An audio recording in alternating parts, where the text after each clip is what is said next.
Hello guys, आज हम पढ़ने वाले हैं क्लास 9 साइंस की बायोलॉजी का चैप्टर नंबर 1 जिसका नाम है फंडामेंटल यूनिट ऑफ लाइफ। तो ये जो चैप्टर है इसके अंदर हम अपनी लाइफ के फंडामेंटल यूनिट यानी कि बेसिक यूनिट के बारे में समझने वाले हैं। यूजुअली ये जो चैप्टर है वो बच्चों को काफी ज्यादा परेशान करता है, लेकिन आज हम इस चैप्टर को विजुअल और एनिमेशन की मदद से काफी अच्छी तरीके से शॉर्ट टाइम में समझने वाले हैं। तो चलिए स्टार्ट करते हैं। तो दोस्तों, कोई भी चीज हो, चाहे वो बड़ी हो या छोटी हो, लिविंग हो या नॉन लिविंग हो, वो सब कुछ किसी ना किसी बेसिक यूनिट से मिलकर बनी होती है जिसे हम फंडामेंटल यूनिट कहते हैं। फॉर एग्जाम्पल आपका घर, तो अब आप सोचिए आपके घर को बनने के लिए सबसे बेसिक चीज कौन सी है? तो ऑब्वियसली ईट ब्रिक, मतलब कि ईट जो है वो आपके घर की फंडामेंटल यूनिट हो गई। तो ठीक इसी तरह से हमारी बॉडी होती है, हमारी बॉडी भी एक फंडामेंटल यूनिट से मिलकर बनी होती है जो कि है सेल। तो यहाँ से हम लिख सकते हैं cell is the basic structural and functional unit of life, यानी कि सेल जो है वो बेसिक स्ट्रक्चरल और फंक्शनल यूनिट होती है लाइफ की। तो अब हम देखते हैं कि सेल की डिस्कवरी कैसे हुई। तो ईयर 1665 में एक साइंटिस्ट थे रॉबर्ट हुक नाम के, उन्होंने सेल को सबसे पहली बार डिस्कवर किया था। उसी टाइम पर माइक्रोस्कोप जो है वो इन्वेंट हुआ था। तो रॉबर्ट हुक ने प्लांट्स की जो बार्क होती है यानी कि छाल, उसमें सबसे पहली बार हनीकॉम्ब लाइक स्ट्रक्चर को डिस्कवर किया था जिसे उन्होंने सेल का नाम दिया था। तो सेल जो है वो एक लैटिन वर्ड होता है जिसका मतलब होता है लिटिल रूम्स, यानी कि छोटे छोटे कमरे। तो चलिए अब हम सेल पर दी गई कुछ थ्योरीज को देखते हैं। तो सेल पर काफी साइंटिस्ट ने अपनी अपनी थ्योरीज दी थी, लेकिन हम मेनली 3 साइंटिस्ट की थ्योरीज को ही क्लेम करते हैं। तो सबसे पहले 1838 में मैल्थियस लेन ने कहा था कि all plants are made up of cell, यानी कि जितने भी प्लांट्स होते हैं वो सब सेल से मिलकर बने होते हैं। उसके एक साल बाद 1829 में थियोडोर स्वान नाम के एक साइंटिस्ट थे, उन्होंने कहा all animals are made up of cells, यानी कि जितने भी एनिमल्स होते हैं वे सब भी सेल से मिलकर बने होते हैं। तो गाइस यहाँ तक तो सब ठीक था, लेकिन प्रॉब्लम ये थी कि कोई भी साइंटिस्ट ये नहीं समझा पा रहा था ये आती कहाँ से है। ऐसा तो होगा नहीं कि सेल कहीं से अपने आप प्रकट हो जाए। तो इसका आंसर हमें दिया रुडोल्फ बर्चो ने 1855 में। उन्होंने बताया all sales comes from pre existing cells, यानी कि जितने भी नए सेल्स होते हैं वो सब पुराने सेल से फॉर्म होते हैं। तो हमारी जो सेल थ्योरी है वो कहती है all living things are composed of cells, यानी कि जितने भी लिविंग थिंग्स होती हैं वो सब सेल से मिलकर बनी होती हैं। Cells are the basic structural and functional unit of life, यानी कि सेल जो है वो स्ट्रक्चरल और फंक्शनल यूनिट होती है life. And new cells are produced from existing cells, यानी कि जो नए सेल होते हैं वो पुराने सेल से फॉर्म होते हैं। और दोस्तों आपको ये याद रखना है कि ये जो स्टेटमेंट है वो रुडोल्फ बर्चो ने दी थी 1855 में। तो सेल थ्योरी में हमने पढ़ा कि सभी लिविंग थिंग्स सेल से मिलकर बनी होती हैं। तो अब हम ये देखते हैं कि प्लांट्स किस तरह के सेल से मिलकर बने होते हैं। तो यहाँ पर हमें देखना है सेल्स ऑफ ऑनियन या फिर प्लांट नील। तो ऑनियन या प्लांट्स जिस सेल से बने हैं उन्हें हम पील से जानते हैं। तो सबसे पहले हम ऑनियन की स्लाइड बनाएंगे। तो स्लाइड बनाने का जो तरीका है वो एनसीईआरटी में एक्टिविटी नंबर 1 में दिया गया है, जिसे हम यहाँ पर समझने वाले हैं। तो सबसे पहले हम एक ऑनियन लेंगे और उससे एक पतली सी परत निकालेंगे, यानी कि उसे पील करेंगे और उसे हम सेफ्रन में डालेंगे। तो सेफ्रन जो है वो एक बायोलॉजिकल स्टेन होता है जो कि हिस्टोलॉजी और साइटोलॉजी में इस्तेमाल होता है, जो कि ब्लू या फिर वायलेट कलर का होता है, जो कि स्लाइड को कलर प्रोवाइड करता है। तो जो भी पील हमने निकाली है उसे हम अच्छे से प्रॉपर साइज में कट कर लेंगे और उसे कांच की जो स्लाइड होती है उस पर इस तरह से इस जगह पर रख देंगे। तो जब हम ऑनियन पिन को स्लाइड के ऊपर रख देंगे उसके बाद एक और उसी साइज के ग्लास स्लाइड को उसके ऊपर रख देंगे। इसके बाद जब हम इसे कंपाउंड माइक्रोस्कोप से देखते हैं तो ये हमें इस तरह से दिखाई देता है। तो इस डायग्राम के अंदर आपको जो एक कंपार्टमेंट दिख रही है वो है एक सेल। इसी तरह से ये एक सेल है और ये भी एक सेल है। इन सभी सेल के अंदर आपको एक ब्लैक कलर का डॉट जो दिख रहा है वो है न्यूक्लियस। और सेल के अंदर ये जो खाली जगह आपको दिख रही है वहां पर एक लिक्विड भरा हुआ होता है जिसे हम साइटोप्लाज्म कहते हैं। तो ऑनियन के अंदर आपको ऐसा स्ट्रक्चर जो है वो देखने को मिलता है। बिल्कुल इसी तरह से मिलता जुलता स्ट्रक्चर जो है वो हमें प्लांट लीव्स यानी कि पौधों की पत्तियों की पील को जब हम माइक्रोस्कोप से देखते हैं तो देखने को मिलता है। तो न्यूक्लियस और साइटोप्लाज्म के बारे में तो मैं आपको बता चुका हूँ। तो ये जो सेल की जो आपको बाउंड्री दिख रही है वो होती है प्लाज्मा मेम्ब्रेन। तो ये तो एग्जाम्पल हो गया प्लांट सेल का। तो यहाँ से हम एक कंक्लूजन तो निकाल सकते हैं कि जितने भी प्लांट्स होते हैं वो सब सेल से मिलकर बने होते हैं।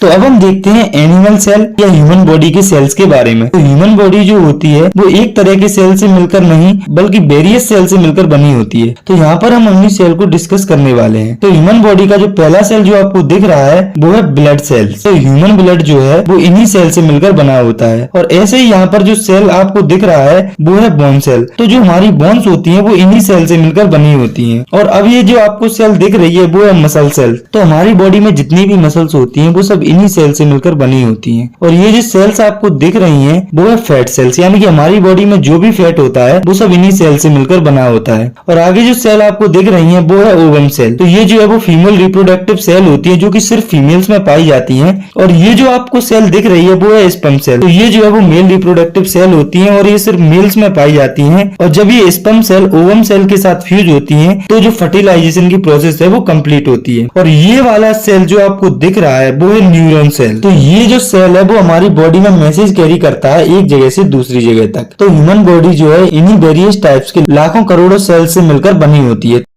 तो अब हम देखते हैं types of organism on the basis of number of cells, यानी कि सेल के नंबर के बेसिस पर ऑर्गेनिज्म कितने टाइप्स के होते हैं। तो सेल के नंबर के बेसिस पर ऑर्गेनिज्म दो टाइप के होते हैं, जो कि यूनिसेलुलर ऑर्गेनिज्म और मल्टीसेलुलर ऑर्गेनिज्म। तो पहले हम समझते हैं यूनिसेलुलर ऑर्गेनिज्म के बारे में। तो ये जो है वो सिंगल सेल्ड ऑर्गेनिज्म होते हैं, जिसमें कि सभी तरह के फंक्शन जो है वो सिंगल सेल के द्वारा परफॉर्म किए जाते हैं और इनका जो लाइफ स्पेन होता है वो काफी छोटा होता है। तो हम लिख सकते हैं these are the single celled organism in which single cell perform all the function and their life span is too short. For example amoeba, bacteria, paramecium etc. तो अमाइबा, बैक्टीरिया और पैरामीशियम ये तीनों जो ऑर्गेनिज्म है वो unicellular होते हैं, यानी कि इनमें सभी फंक्शन एक सिंगल सेल के द्वारा परफॉर्म किए जाते हैं। तो अब हम देखते हैं दूसरे टाइप के ऑर्गेनिज्म को, जो कि है मल्टीसेलुलर ऑर्गेनिज्म। तो जैसा कि नाम से ही पता चल रहा है मल्टीसेलुलर ऑर्गेनिज्म यानी कि ज्यादा सेल वाले ऑर्गेनिज्म। तो ये वो ऑर्गेनिज्म होते हैं जो काफी नंबर ऑफ सेल से मिलकर बने होते हैं। इनमें अलग अलग सेल स्पेसिफिक फंक्शन को परफॉर्म करते हैं और इनका जो लाइफ स्पेन होता है वो काफी लंबा होता है। तो हम लिख सकते हैं these consist of large number of cell in which different cell perform different function and their life span is long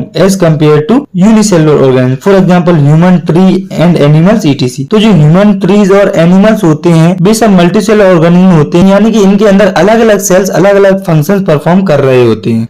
तो जो ऑर्गेनिज्म होते हैं उनके सेल को इवोल्यूशन के बेसिस पर दो टाइप्स में डिवाइड किया गया है, जो कि प्रोकैरियोटिक सेल और यूकैरियोटिक सेल। तो पहले हम देखते हैं प्रोकैरियोटिक सेल को। तो यहाँ पर नाम से ही पता चल रहा है प्रो का मतलब होता है पहले और कैरियोटिक का मतलब होता है न्यूक्लियस। तो प्रोकैरियोटिक सेल का मतलब है कि ऐसे सेल जिनमें की जो न्यूक्लियस है वो पुराना हो, और यूकैरियोटिक का मतलब होता है इवॉल्व्ड न्यूक्लियस, यानी कि ये वे सेल होते हैं जिनका न्यूक्लियस काफी इवॉल्व होता है। तो जो प्रोकैरियोटिक सेल होते हैं वो कुछ इस तरह से दिखते हैं। इनका साइज भी काफी छोटा होता है और ना ही इनमें वेल डिफाइंड सेल ऑर्गेनल्स होते हैं। और वहीं पर जो यूकैरियोटिक सेल होते हैं वो कुछ इस प्रकार का दिखता है, जिसका साइज प्रोकैरियोटिक सेल के कंपैरिजन में थोड़ा बड़ा होता है। इनके न्यूक्लियस और सेल ऑर्गेनल्स जो होती है वो काफी वेल डिफाइंड होती है।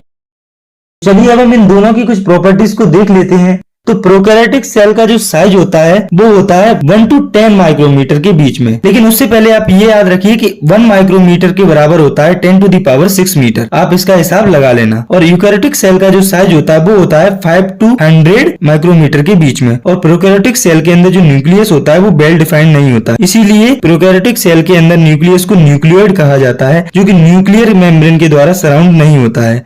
वहीं पर यूकैरियोटिक सेल के अंदर वेल डिफाइंड न्यूक्लियस होता है, जो कि सराउंडेड रहता है न्यूक्लियर मेम्ब्रेन के द्वारा। और जो प्रोकैरियोटिक सेल होते हैं उनमें सिंगल क्रोमोसोम प्रेजेंट होता है। तो क्रोमोसोम जो होते हैं वो न्यूक्लियस में पाए जाते हैं, जो कि डीएनए और जेनेटिक इंफॉर्मेशन को पेरेंट से उनके ऑफस्प्रिंग तक ले जाते हैं। तो प्रोकैरियोटिक सेल के अंदर ये सभी फंक्शन सिंगल क्रोमोसोम परफॉर्म करता है। वहीं पर जो यूकैरियोटिक सेल होते हैं उनमें एक से ज्यादा क्रोमोसोम प्रेजेंट होते हैं, जो कि अपना फंक्शन परफॉर्म करते हैं। और जो प्रोकैरियोटिक सेल होते हैं उनमें जो मेम्ब्रेन बाउंड ऑर्गेनेल्स होती हैं वो एब्सेंट होती हैं। जैसे कि आप इस डायग्राम को देखिए, ये है एक प्रोकैरियोटिक सेल। तो आप इसमें देख सकते हैं कि इस सेल के अंदर इंपोर्टेंट सेल ऑर्गेनेल्स जैसे Golgi bodies, endoplasmic reticulum etcetera ये सब एब्सेंट हैं। वहीं यूकैरियोटिक सेल के अंदर जो मेम्ब्रेन बाउंड सेल ऑर्गेनेल्स होती हैं वो सभी प्रेजेंट होती हैं। तो आप इस डायग्राम को देखिए, ये है एक यूकैरियोटिक सेल। तो इसमें आप देख सकते हैं कि यूकैरियोटिक सेल के अंदर सभी जो सेल ऑर्गेनेल्स होती हैं वो प्रेजेंट है। और जो प्रोकैरियोटिक सेल होते हैं वो सिंपल और सिंगल सेल्ड होते हैं, यानी कि जो प्रोकैरियोटिक सेल होते हैं वो काफी सिंपल होते हैं, वो एक सिंगल सेल से मिलकर बने होते हैं।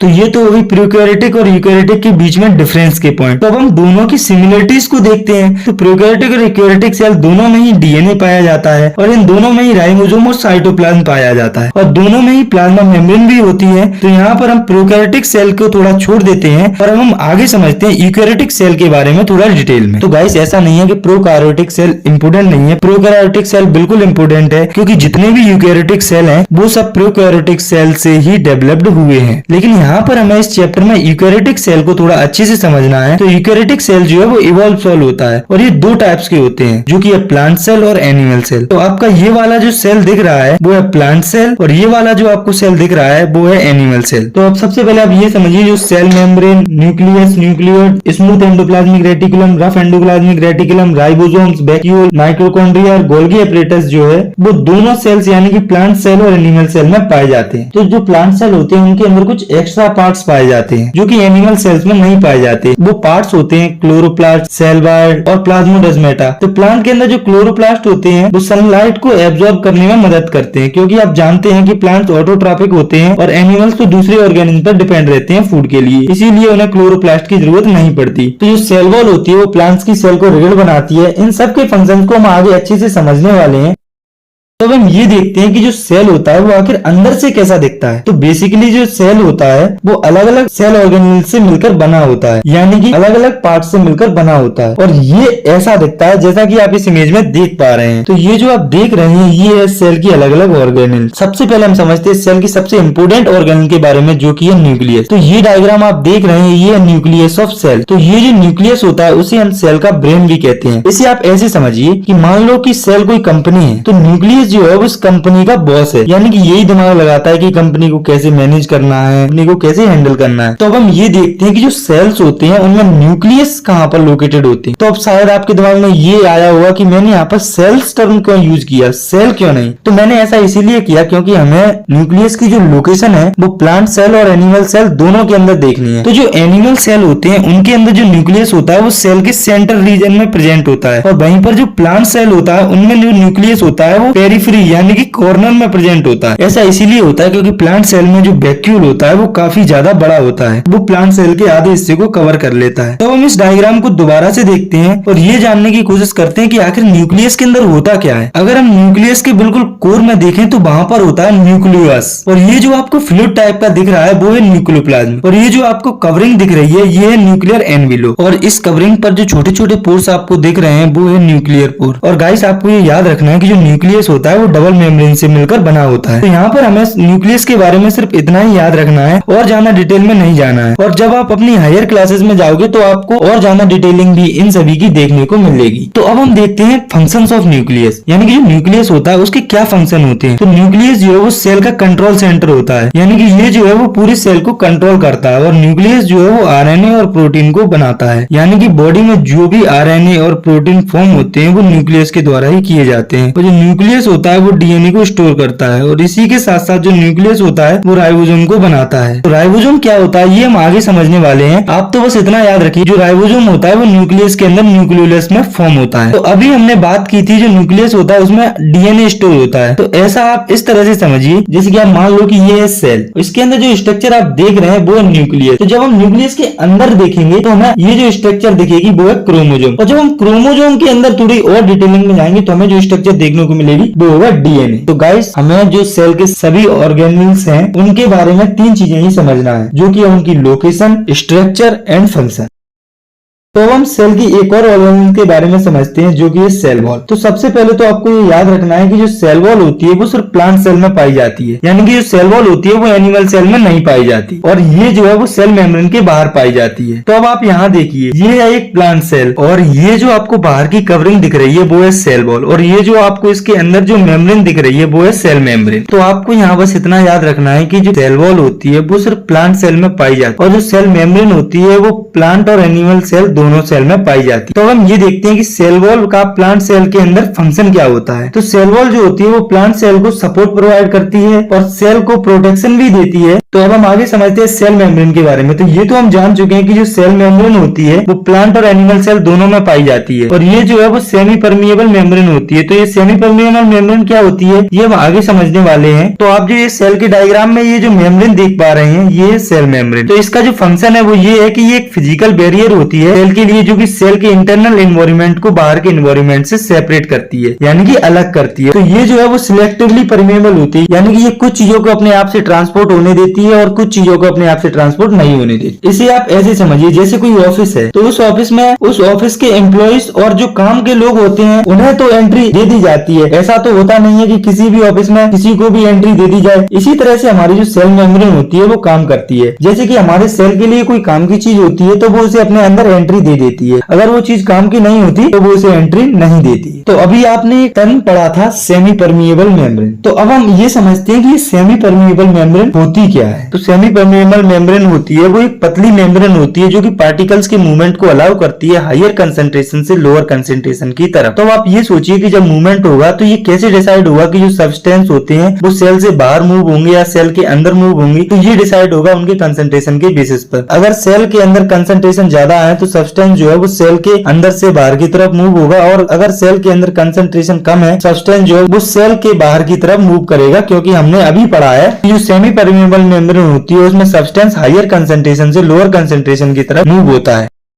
तो अब हम समझते हैं दो इंपोर्टेंट टर्म्स को, जो कि है ओस्मोसिस एंड डिफ्यूजन। तो आप इसे ऐसे समझिए कि सेल के अंदर या बाहर वाटर का मूवमेंट होता है सेमी परमिएबल मेम्ब्रेन के थ्रू, तो उस प्रोसेस को हम ओस्मोसिस कहते हैं। और वाटर के अलावा जिस भी सब्सटेंस का मूवमेंट होता है सेमी परमिएबल मेम्ब्रेन के थ्रू, तो उस प्रोसेस को हम डिफ्यूजन कहते हैं। तो आप तो बस इतना याद रखें कि जो वाटर का मूवमेंट होता है सेल के अंदर बाहर उसे हम ओस्मोसिस कहते हैं, और जो वाटर के अलावा जिस किसी भी पार्टिकल का मूवमेंट होता है सेल के अंदर बाहर उसे हम डिफ्यूजन कहते हैं। तो अब हम ये देखते हैं कि ओस्मोसिस कितने टाइप्स का रहता है। तो ऑस्मोसिस जो है वो दो टाइप्स का होता है, जो कि एंडोऑस्मोसिस और एक्सोऑस्मोसिस। तो एंडोऑस्मोसिस यानी कि सेल का मूवमेंट वाटर के अंदर, जब सेल जो है वो हाइपोटोनिक सॉल्यूशन में होता है। तो हाइपोटोनिक सॉल्यूशन क्या होता है ये आगे समझेंगे। तो अभी आप इतना याद रखें कि एंडोऑस्मोसिस यानी कि वाटर का मूवमेंट सेल के अंदर, जब सेल के अंदर कंसंट्रेशन लो हो और सेल के बाहर वाटर का कंसंट्रेशन हाई हो। तो अभी आप बस इतना याद रखें कि एंडोऑस्मोसिस यानी कि वाटर का मूवमेंट सेल के अंदर, जब सेल के अंदर कंसंट्रेशन लो और सेल के बाहर वाटर का कंसंट्रेशन हाई हो। और ऑस्मोसिस का दूसरा टाइप है एक्सोऑस्मोसिस। तो ये जो है वो एंडोऑस्मोसिस का बिल्कुल अपोजिट होता है। तो इसमें जो है वो पार्टिकल्स का मूवमेंट होता है सेल के बाहर, जब सेल को हाइपरटोनिक सॉल्यूशन में रखा जाता है। और इस सॉल्यूशन के बारे में हम आगे पढ़ने वाले हैं। अभी आप सिर्फ इतना याद रखें कि एक्सोऑस्मोसिस यानी कि वाटर का मूवमेंट सेल के बाहर, जब सेल के अंदर जो कंसंट्रेशन है वो हाई होता है सेल के बाहर की कंपैरिजन में। तो अब हम बात करते हैं सॉल्यूशन के बारे में। तो सॉल्यूशन जो है वो एक मिक्सचर होता है जिसमें कि एक सब्सटेंस दूसरे सब्सटेंस में घुल जाता है। फॉर एग्जांपल शुगर सॉल्यूशन, जिसमें शुगर के जो मॉलिक्यूल्स हैं वो क्रिस्टल फॉर्म करते हैं और वो वाटर में घुल जाते हैं। तो सॉल्यूशन जो है वो जनरली तीन टाइप के होते हैं, जो कि हाइपोटोनिक, आइसोटोनिक और हाइपरटोनिक। तो हाइपो का मतलब होता है कम यानी कि लो कंसंट्रेशन, और आइसो का मतलब होता है सेम कंसंट्रेशन, और हाइपर का मतलब होता है ज्यादा यानी कि हाई कंसंट्रेशन। तो ये जो तीनों सॉल्यूशन है वो आपस में रिलेटेड होते हैं। आपने ऐसे समझिए जैसे ये कोई सेल है जो कि पानी के अंदर रखा हुआ है। अगर सेल के अंदर जो कंसंट्रेशन है वो कम है वाटर के सॉल्यूशन से, तो उसे हम हाइपोटोनिक सॉल्यूशन कहेंगे। और अगर सेल के अंदर जो कंसंट्रेशन है वो सेम होता है वाटर के कंसंट्रेशन के बराबर, तो उस सॉल्यूशन को हम आइसोटोनिक सॉल्यूशन कहेंगे। और अगर सेल के अंदर कंसंट्रेशन ज्यादा है वाटर के कंपैरिजन में, तो उस सॉल्यूशन को हम हाइपरटोनिक सॉल्यूशन कहते हैं। तो चलिए अब हम वापस आते हैं अपने टॉपिक पर। अब हम समझते हैं अगली सेल ऑर्गेनिल्स के बारे में, जो कि साइटोप्लाज्म। तो साइटोप्लाज्म जो है वो एक फ्लूइड होता है सेल मेम्ब्रेन के अंदर, जो कि वाटर, सॉल्ट और ऑर्गेनिक कंपोनेंट से मिलकर बना होता है। और उसका फंक्शन होता है मूवमेंट में हेल्प करना, और जो ऑर्गेनिल सेल में प्रेजेंट होती है उनको फ्लोट करने यानी कि तैरने में मदद करना। तो आप तो बस इतना याद रखें कि जो साइटोप्लाज्म होता है उसी की वजह से सेल ऑर्गेन्स के अंदर मूवमेंट पॉसिबल हो पाता है। तो अब हम एक और इम्पोर्टेंट टर्म को समझते हैं, जो कि है प्लाज्मोलाइसिस। प्लाज्मोलाइसिस एक ऐसी प्रोसेस होती है जिसमें कि प्लांट सेल का जो प्रोटोप्लाज्म होता है वो श्रिंक और कॉन्ट्रैक्ट हो जाता है यानी कि सिकुड़ जाता है। इसे आप ऐसे समझिए जैसे ये कोई सेल है जो कि हाइपरटोनिक सॉल्यूशन में रखा हुआ है। तो जब सेल के अंदर कंसंट्रेशन जाना होगा तो वो श्रिंक हो जाएगा और उस सेल को हम प्लाज्मोलाइट सेल बोलेंगे। और वहीं अगर हम बात करें आइसोटोनिक सॉल्यूशन की, तो उसमें जो कंसंट्रेशन है वो दोनों में सेम होता है, इसीलिए जो सेल है वो एज इट इज रहता है। और सेल की इस कंडीशन को हम फ्लैसिड बोलते हैं। और जब हम बात करते हैं हाइपोटोनिक सॉल्यूशन की, तो इसमें जो सेल है वो स्वेल यानी कि फूल जाती है, और सेल की इस कंडीशन को हम टर्गेट कहते हैं। तो आपको ये याद रखना है कि प्लाज्मोलाइसिस जो है वो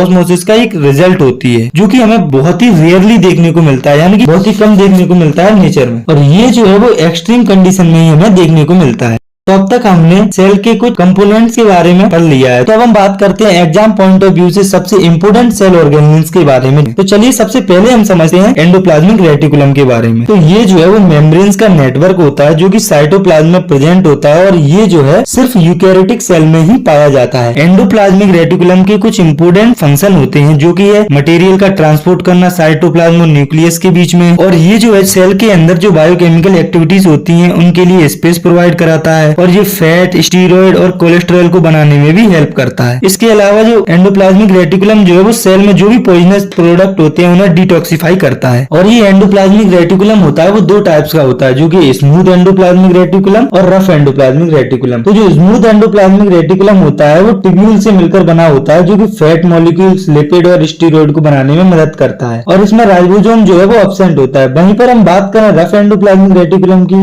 वो जो वेसल से मिलकर बना होता है जो कि प्रोटीन्स को मैन्युफैक्चर करने में हेल्प करता है, और इसके सरफेस पर राइबोसोम्स भी पाए जाते हैं।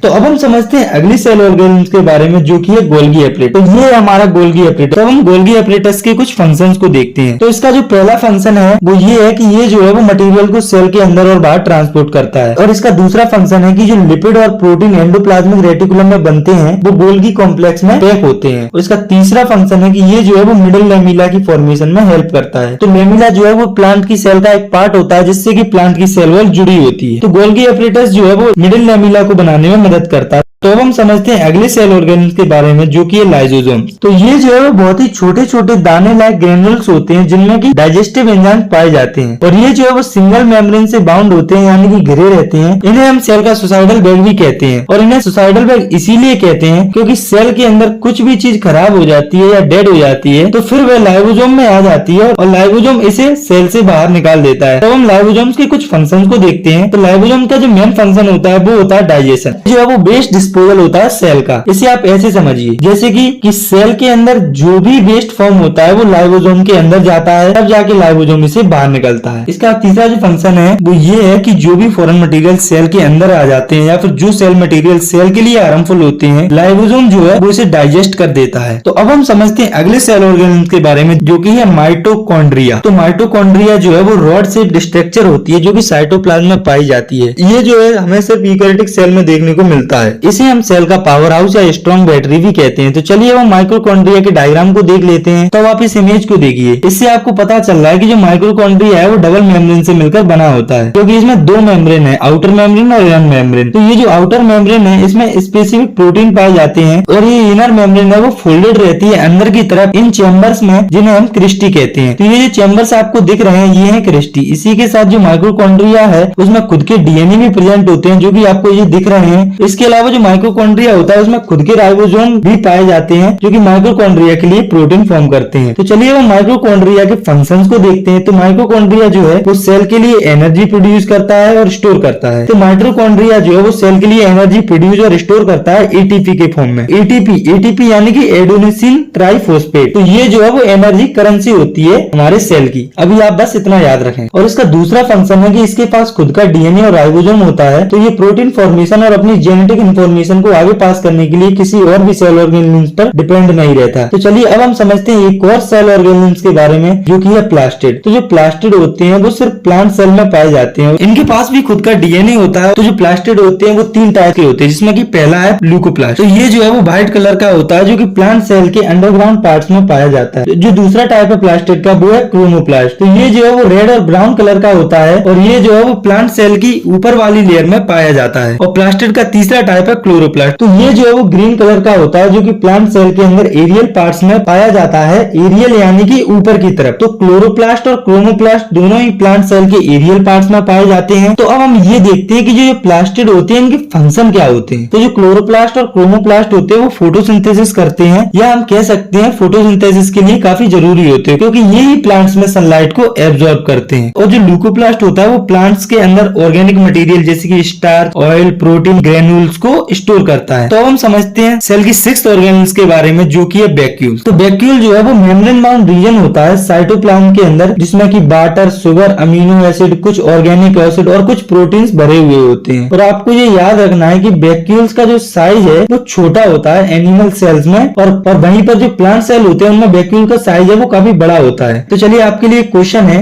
आपको ये बताना है कि ऐसा क्यों होता है। आप इसका आंसर कमेंट में लिख सकते हैं। और गाइस मैं आपको याद दिलाना चाहता हूँ कि मैं इसका आंसर आपको पहले दे चुका हूँ, तो आप कमेंट करना बिल्कुल ना भूलें। तो चलिए अब हम वैक्यूल्स के फंक्शंस को भी देख लेते हैं। तो वैक्यूल्स का जो पहला फंक्शन है वो है स्टोरेज ऑफ मटेरियल। जैसा कि आपने इसकी डेफिनेशन में पढ़ा कि वैक्यूल में बहुत सारी चीजें भरी होती हैं, तो वैक्यूल इसी तरह से इन मटेरियल को स्टोर करता है। और उसका दूसरा फंक्शन है important role in expelling excess water, यानी कि जब सेल के अंदर वाटर ज्यादा हो जाता है तो जो वैक्यूल है वो उस वाटर को अपने अंदर आने देता है और वो सेल को मेंटेन करने की कोशिश करता है। तो यहाँ पर हमारे जो सेल ऑर्गेनल्स है वो खत्म होते हैं। वैसे तो और भी सेल ऑर्गेनल्स होते हैं जब हम सेल की डिटेलिंग में और अंदर जाते हैं, लेकिन यहाँ पर इस चैप्टर के लिए हमारे जो सेल ऑर्गेनल्स है वो खत्म होते हैं। पर यहाँ हमें इतने ही सेल ऑर्गेनल्स के बारे में पढ़ना है।